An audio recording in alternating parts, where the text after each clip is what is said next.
मेरे अजीजों, मैं आज आपको खुदा के कलाम से कुछ अच्छी चीजें बताना चाहता हूँ जो यहाँ पर लिखी हैं। ये सिर्फ हैरत अंगेज नहीं बल्कि बहुत अच्छी हैं। इमसाल 9:12 में, अगर तू दाना है तो अपने लिए, और अगर तू ठठाबाज है तो खुद ही भुगतेगा, लिहाजा दूसरों के सामने अक्लमंद नजर आने की कोशिश ना कर।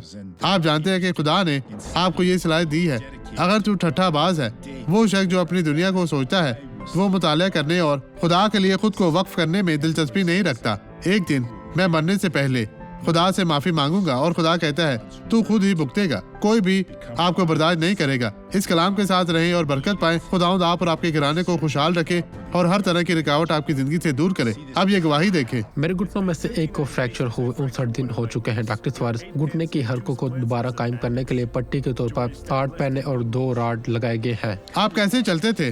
पहली इबादत में आपने पकड़ रखा था जब आपने पतरस 10:5 के पहले खत की तबलीग की थी। मैं 10वीं आयत पर कब्जा कर लिया था। आप बैसाखी के साथ चलते थे? ये ठीक है। हमें दिखाएं कैसे चलते थे।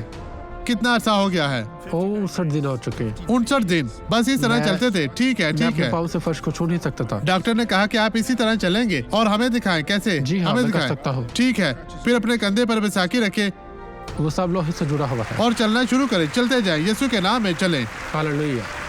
वो अब शिफायाब है, वो अब लोहे का आदमी है।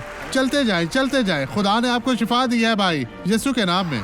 आए अब दुआ करें। खुदा, मैं इन तमाम लोगों के लिए दुआ करता हूँ जो मेरे साथ शामिल है, और मैं तेरी बरकत इनके लिए रखता हूँ और मैं इन्हें बरकत दूंगा। यीशु के नाम में मैं कहता हूँ अब तमाम बदी, तमाम बुराई, तमाम दर्द यीशु मसीह नासरी के नाम में इनकी जिंदगी से चली जाए। और आप कहें शुक्रिया यीशु, खुदावंद और आमीन।